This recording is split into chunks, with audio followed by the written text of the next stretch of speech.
The massive Imperial ship hung in Earth's orbit like a dark cloud blocking the stars.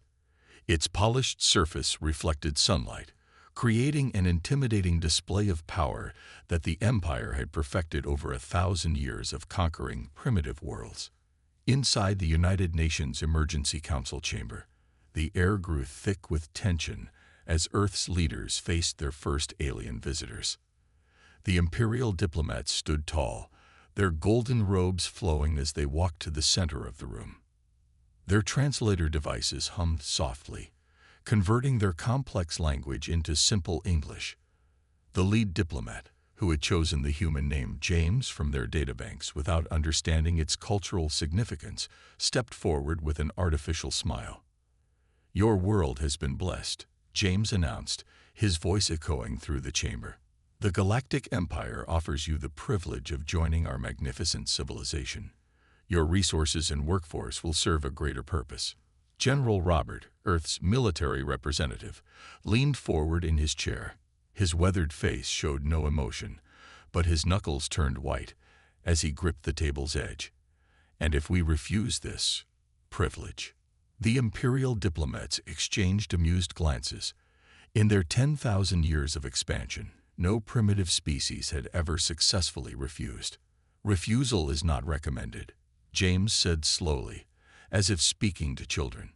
"The Empire's technological superiority ensures a swift resolution to any disagreement." Admiral Peter, commander of Earth's space forces, stood up. His voice remained calm, but everyone in the room could feel the steel behind his words. "Before you make threats, you should study Earth's history. Humans have been fighting wars since we first picked up sticks and stones. We've developed our military thinking through thousands of conflicts. Technology isn't everything." The Imperial diplomats laughed. The sound was like bells tinkling, but there was cruelty in it. "Your species still fights among itself. How primitive. Our empire hasn't seen internal conflict in a millennium. Our weapons can turn mountains to dust. Your primitive projectile weapons and simple spacecraft cannot hope to resist." Dr. Thomas, Earth's leading military scientist, spoke next. "We've analyzed your ship's capabilities.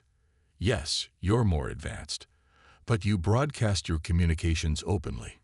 Your ship's systems are standardized and predictable. You rely too heavily on your technology without understanding warfare's fundamental principles." James waved his hand dismissively. "You have 24 Earth hours to submit.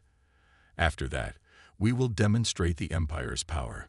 The choice is simple: become productive Imperial citizens or face extinction." The Imperial diplomats turned in perfect unison and walked out, their golden robes swishing against the floor. As soon as the aliens left, the chamber erupted into activity. General Robert grabbed his secure phone. "Initialize Defense Plan Delta. They're exactly what we expected. Arrogant, overconfident, and inflexible, just like every empire in human history." Admiral Peter was already coordinating with global military commands. "All orbital platforms on high alert. Activate the stealth satellites. Begin evacuating civilian populations from coastal cities. They'll target population centers first. They always do." Their technology scanning was shallow, Dr. Thomas reported, checking his tablet. "They didn't detect our underground bases or our newest weapons. They think we're still using basic rockets and gunpowder." The President of the United States stood up, her face grim but determined. "Broadcast to all nations. As of this moment, Earth is at war. All military forces under United Defense Command. All weapons development accelerated. All reserve forces activated." She paused, looking at the empty space where the Imperial diplomats had stood. "They think we're primitive because we still fight wars. They don't understand that's exactly why we'll win." The next 24 hours saw the greatest mobilization in human history. Nations that had been enemies for generations now worked together, sharing military resources and strategic plans. Underground factories that had been prepared for exactly this scenario began producing advanced weapons that combined reverse-engineered alien tech with human ingenuity. As the deadline approached, Admiral Peter stood in the Global Command Center, watching the Imperial ships gathering in orbit. "Send one last message to their command," he ordered. "Tell them, we warned you to run." The Empire was about to learn why humans had survived every attempt to destroy them throughout history. They were about to learn why Earth's nations, despite their differences, had always united against outside threats. They were about to learn what real warfare meant, against a species that had turned war into an art form. The first shots would be fired soon, and the galaxy would never be the same. The Imperial fleet appeared like a wall of metal across Earth's sky. 200 warships, their golden hulls gleaming in the sunlight, moved into attack formation. On their command ship, Admiral James watched Earth's blue surface with bored confidence. He had crushed 32 primitive worlds before this. Earth would be no different. "Begin standard pacification protocol," he ordered. "Target their largest cities first. Show them the cost of defiance."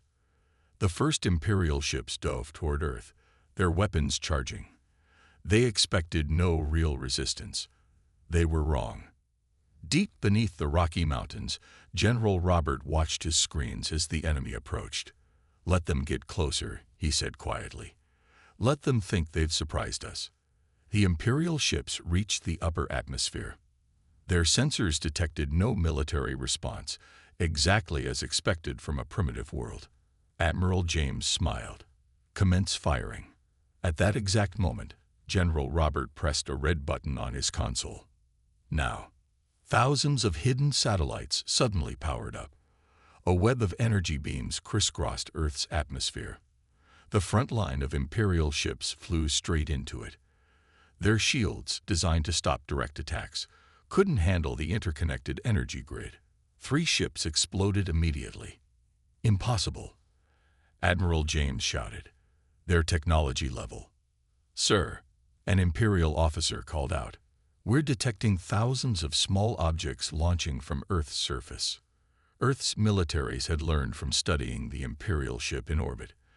The aliens relied on complex scanning systems to detect threats, so humans had built simple mechanical weapons, metal shells filled with explosives, no electronics to detect, no energy signatures to track. The swarm of primitive projectiles overwhelmed the Imperial ship's defenses.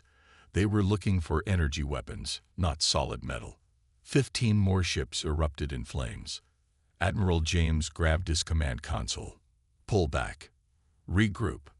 But the humans weren't done. Hidden bases on the moon powered up, revealing rail guns that had been built in secret over the last 24 hours. They fired special rounds designed by Dr. Thomas, shells containing scrambler devices that attacked Imperial computer systems. "We're losing control of our ships." The panic in the Imperial crew's voices was clear now. "They're primitive weapons. They're not primitive at all." Earth's first real space warships rose from hidden underground bases. They were ugly compared to Imperial vessels, built for war, not show. Their hulls were thick, their weapons simple but effective.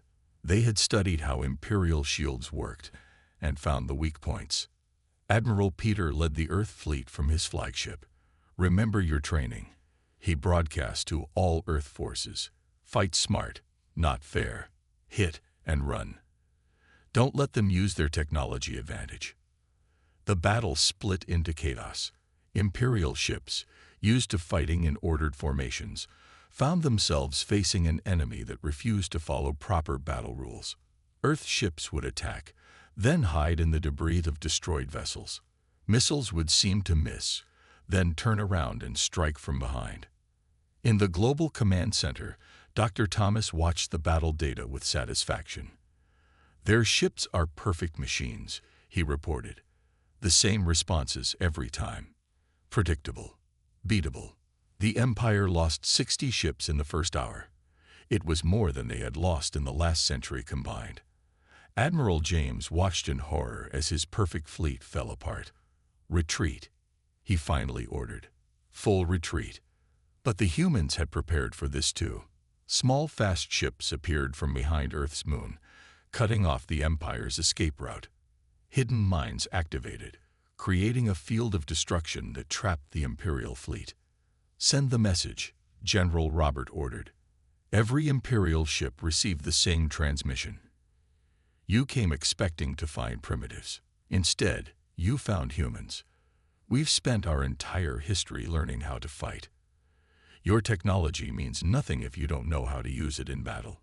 This is your last warning. Leave our solar system, or next time we won't let any of you escape to warn the others." Admiral James looked at his fleet's status. 87 ships destroyed, 45 heavily damaged, thousands of crew dead, all in just 2 hours against a primitive world. "Full retreat," he whispered. "Get us out of here." As the Imperial ships fled, Admiral Peter allowed himself a small smile. "Send word to Earth's leaders," he ordered. "Phase 1 complete. Begin preparing for Phase 2. The Empire had started this war expecting an easy victory. Instead, they had awakened humanity's full fighting potential. And this was only the beginning. 3 months after Earth's first victory, the Empire learned a harsh lesson. Defeating humans in one battle didn't mean the war was over. It meant the real fighting was about to begin. Admiral Peter stood on his flagship's bridge, watching the tactical display. Small dots showed Earth's special operation ships spread across a vast area of space. "Operation Hornet's Nest is ready," he announced. "All teams, you have permission to strike." Across Imperial space, cargo ships and supply lines suddenly faced an invisible enemy. Earth's ships, painted black and covered in stealth materials, struck without warning. They used no fancy energy weapons or advanced technology, just simple missiles, timed explosives, and careful planning. On an Imperial supply station, alarms blared as 3 transport ships exploded. The station commander rushed to his control room. "What's happening?" he demanded. "Unknown, sir," his officer replied. "Our sensors detect nothing, but our ships keep exploding." Hidden in the darkness of space, Captain Anna smiled as she watched through her ship's telescope. Her team had spent weeks studying this supply route. They knew exactly when ships would arrive, and exactly where to hit them. "This is how humans have fought for centuries," she told her crew. "When you can't match your enemy's strength, you strike where they're weak. Ready the next charges." But humans weren't just attacking with ships. Dr. Thomas led a different kind of warfare, one the Empire had never faced before. In the Empire's central communication hub, controllers stared in horror as their screens turned black. When they came back on, every screen showed the same message. "We warned you to run." "Sir," an Imperial tech shouted, "someone's hacked our entire network. They're shutting down our defense systems." Dr. Thomas watched from his underground lab on Earth as his computer viruses spread through the Imperial network. "Their technology is advanced," he explained to General Robert, "but their computer security is 1,000 years old. They never needed to upgrade it because no one ever attacked them this way." The Empire's response was slow and confused. They weren't used to fighting an enemy they couldn't see. Their ships formed defensive circles, but this only made them easier targets for Earth's hit-and-run attacks. "Impossible," an Imperial admiral shouted as another supply convoy disappeared. "They're primitives. How are they doing this?" The answer was simple. Humans have been practicing warfare for their entire history. While the Empire spent 1,000 years at peace, humans spent that time thinking of new ways to fight. General Robert launched the next phase of the attack. Small teams of soldiers, using captured Imperial ships, infiltrated enemy bases. They didn't try to conquer them. Instead, they planted information viruses in the Imperial computers and disappeared. Soon, Imperial citizens began seeing things that terrified them. Their perfect information networks showed images of their ships being destroyed. Their entertainment systems played recordings of Earth's warnings. Their navigation computers suddenly failed, leaving ships stranded in space. "This is psychological warfare," General Robert explained to Earth's leaders. "Humans learned long ago that breaking an enemy's will to fight is as important as breaking their ability to fight. The Empire's rigid command structure made things worse. Every commander had to wait for orders from above. Every soldier had to follow exact procedures. But these procedures never considered an enemy like humanity. Admiral Peter gathered his fleet for the next big strike. The Empire thought technology made them unbeatable, he told his crews. They forgot that warfare isn't about who has the best weapons. It's about who knows how to use what they have. In her small stealth ship, Captain Anna prepared to hit another supply line. "Send the usual message to the Imperial ships before we strike," she ordered. The message was simple: run. The Empire had ruled the galaxy through fear and superior technology. But now they faced an enemy who wasn't afraid, who turned their own technology against them, who struck from shadows and disappeared before they could respond. In the Global Command Center, Earth's leaders reviewed the war's progress. "The Empire is starting to break," General Robert reported. "Their supply lines are in chaos. Their communications are compromised. Their people are scared." "Good," Admiral Peter replied. "Now it's time for the next phase. Let's show them what happens when humanity really goes to war." The Empire had started this fight thinking they were invincible. They were about to learn that awakening humanity's full fighting potential was the biggest mistake they had ever made. 6 months into the war, Dr. Thomas stood in his underground lab, surrounded by captured Imperial technology. Pieces of alien ships covered every surface, each one teaching humans new secrets. But the Empire's biggest mistake wasn't letting humans capture their technology. It was giving them time to study it. "Their shields are amazing," Dr. Thomas explained to Admiral Peter and General Robert. "But they only work one way."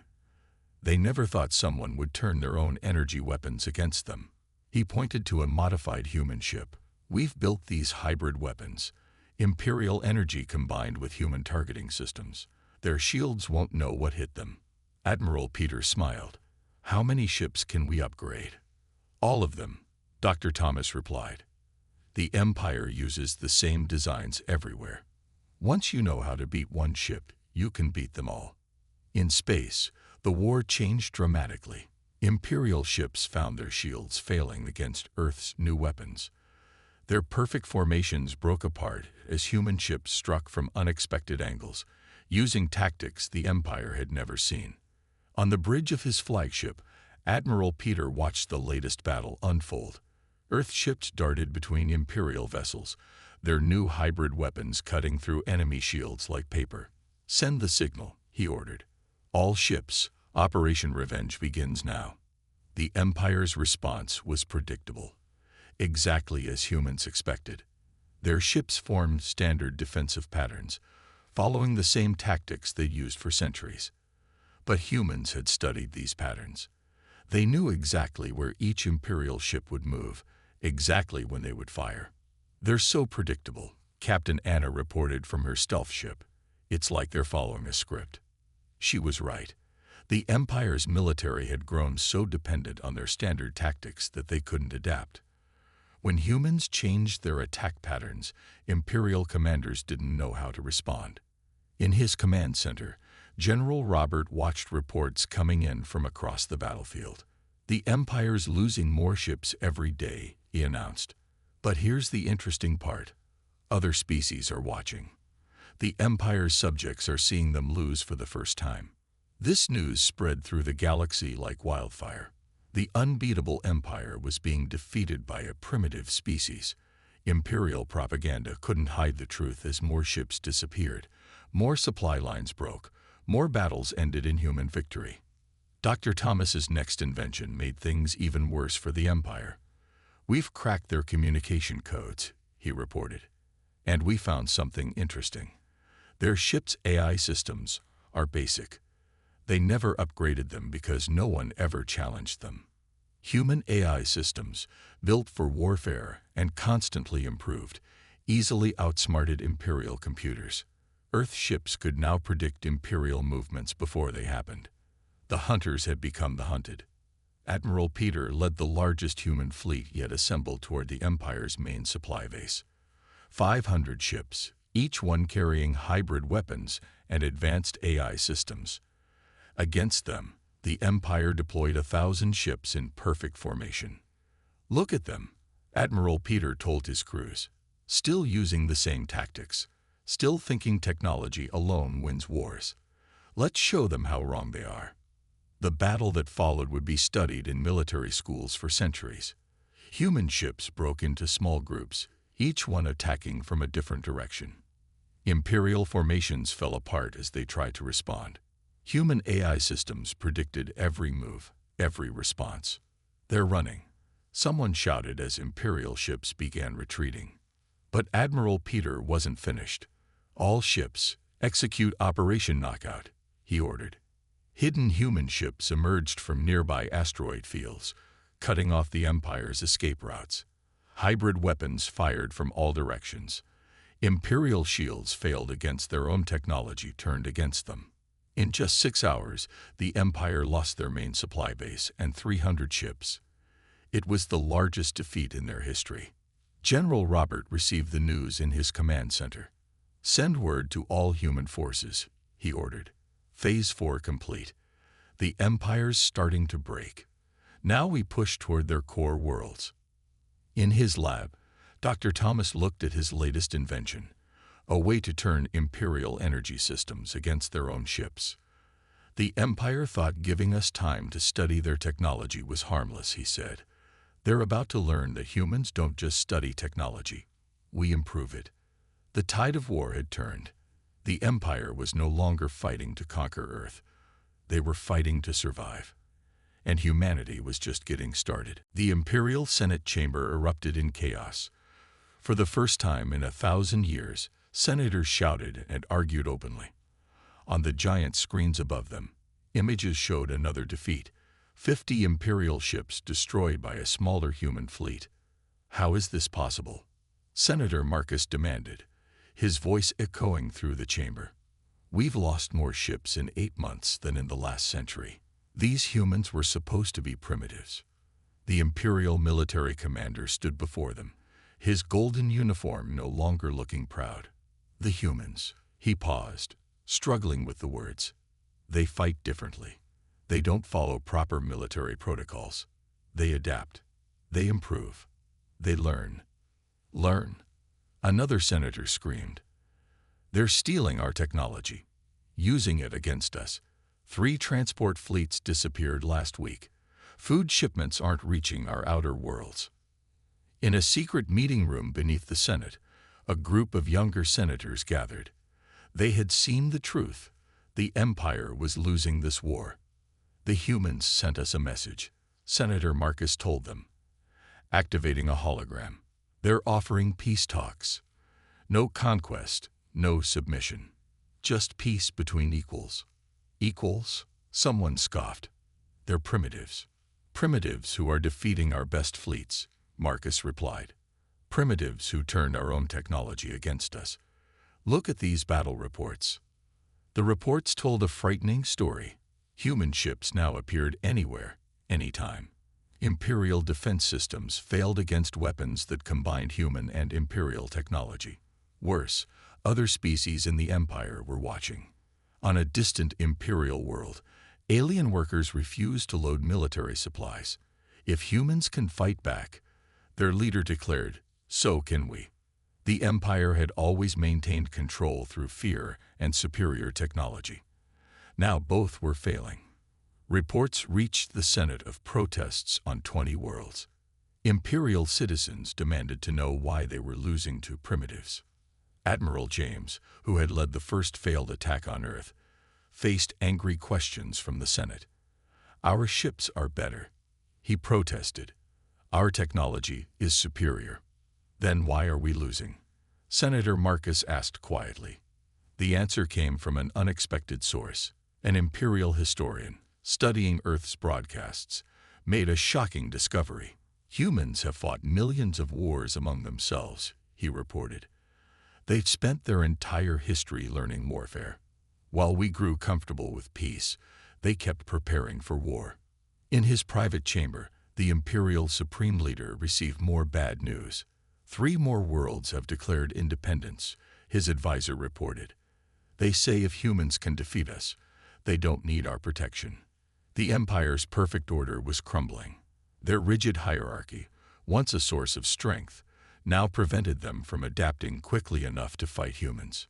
Send more ships to Earth, the Supreme Leader commanded. We can't, his military advisor replied. We need them to protect our supply lines. The humans, they're everywhere. Every time we develop a defense, they find a way around it. On Earth, Admiral Peter received the latest intelligence reports. The Empire's falling apart, he told Earth's leaders. Their outer worlds are rebelling. Their supply lines are broken. Their citizens are questioning their leaders. Dr. Thomas added more good news. We've decoded their entire military network. Their ships can't move without us knowing. And I found something interesting. Their leadership doesn't even understand how their best technology works anymore. They'd been using the same systems so long, they forgot how to improve them. General Roberts studied the strategic display showing Imperial territory. Their empire is too big, too rigid to fight a war like this. They depend on fear and technology to control their worlds. We've shown their technology can be beaten, and suddenly everyone's losing their fear. In the Imperial Senate, the arguments grew worse. Half the senators wanted to sue for peace. The other half demanded bigger attacks on Earth. Neither side realized it was already too late. The Empire made 3 mistakes, Admiral Peter explained to his fleet commanders. They gave us time to learn their technology. They showed us their weakness. And most importantly, they made humanity angry. The Empire had ruled through fear for 1,000 years. Now they faced an enemy who wasn't afraid, who learned from every battle, who turned defeat into victory. Their perfect system was breaking apart, and humanity was ready to strike the final blow. Admiral Peter stood on his flagship's bridge, watching the largest human fleet ever assembled. 1,000 ships, carrying weapons that combined the best of human and Imperial technology. Behind them, ships from 3 former Imperial worlds waited, ready to join the fight for freedom. Operation History Lesson begins now, he announced to all ships. Show them why you never corner humanity. Across Imperial space, synchronized attacks began. Human ships appeared near every major Imperial world, but they didn't attack the planets. Instead, they struck military bases, shipyards, and command centers. Every target had been chosen to cause maximum chaos with minimum civilian casualties. Sir, an Imperial commander shouted in their capital system. We're detecting human ships everywhere. They're in all sectors.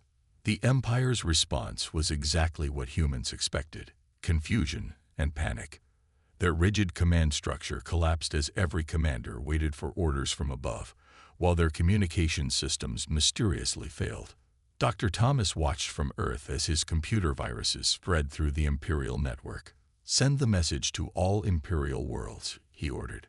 Every screen in Imperial space suddenly showed the same images: human ships defeating Imperial fleets, Empire soldiers surrendering, civilian protests on dozens of worlds.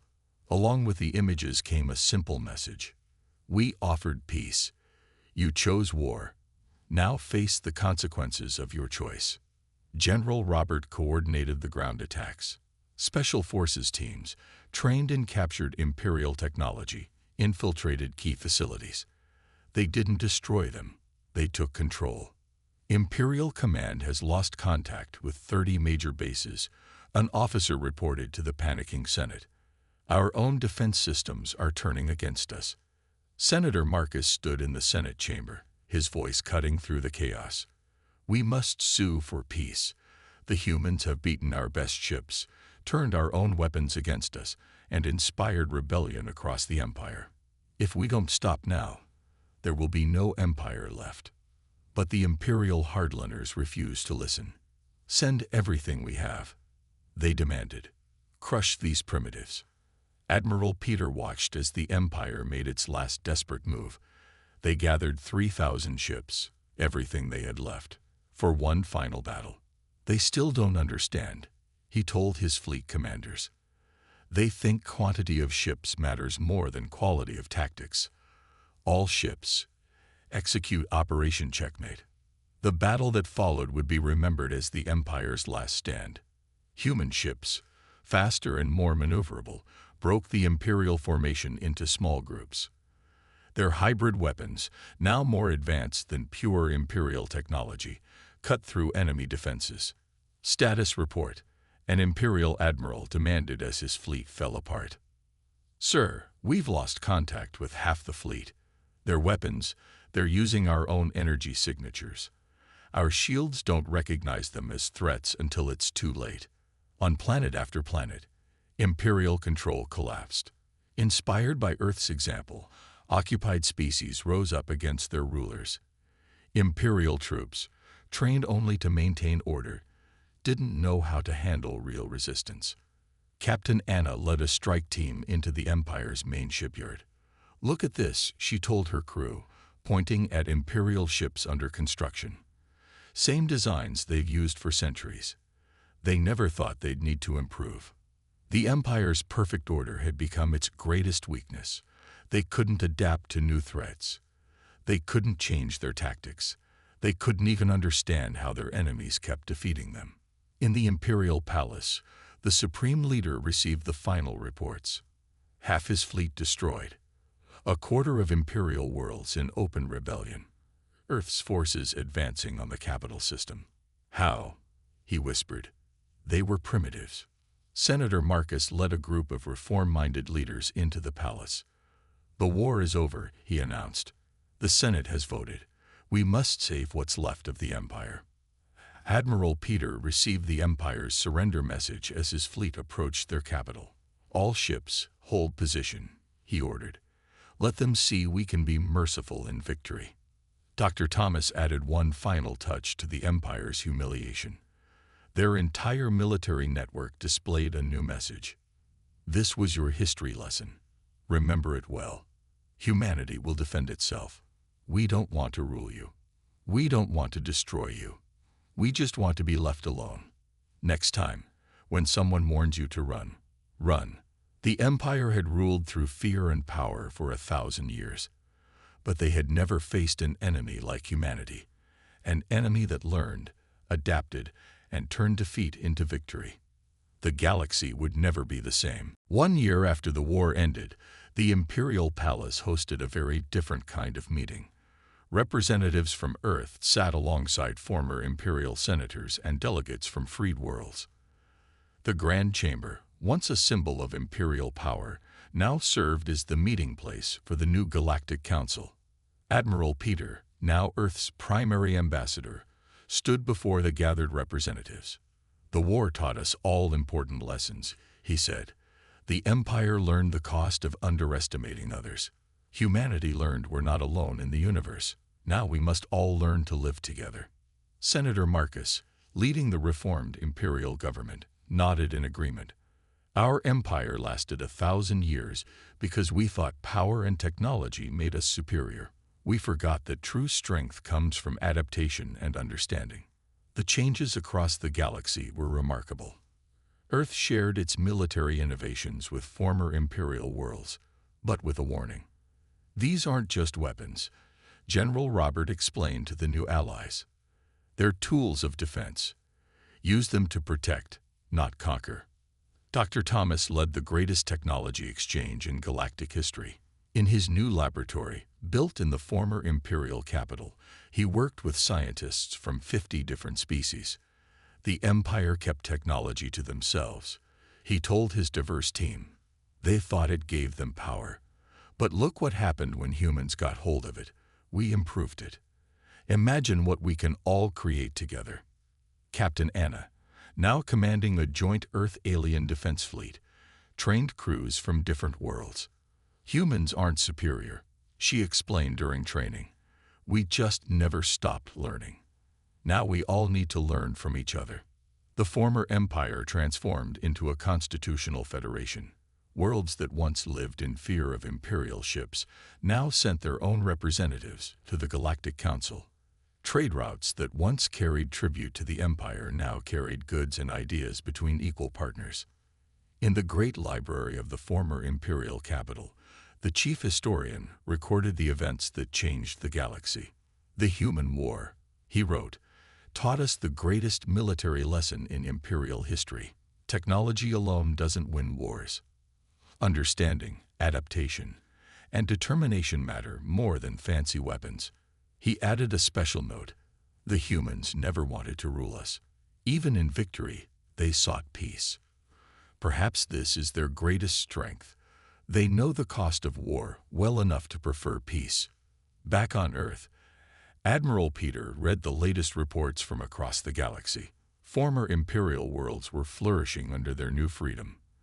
The reformed Federation's economy was growing faster than the old empires ever had. Peace and trade replaced fear and tribute.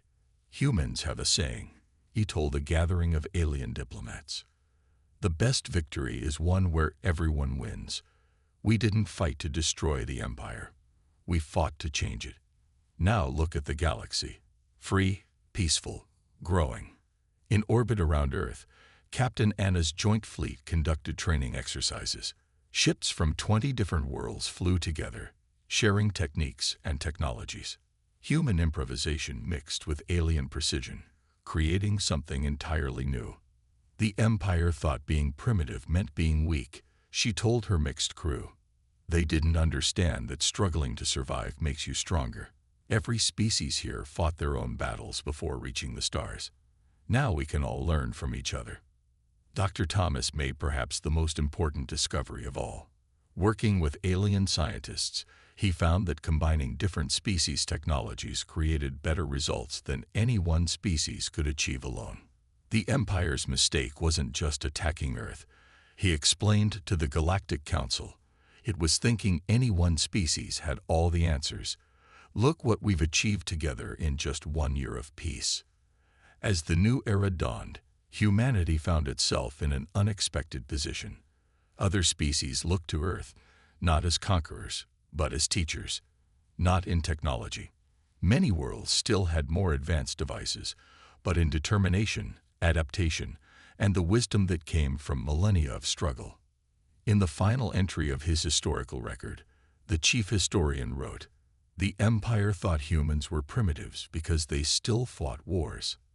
They didn't understand that knowing how to fight makes you value peace even more. The humans didn't just defeat us, they showed us a better way to live."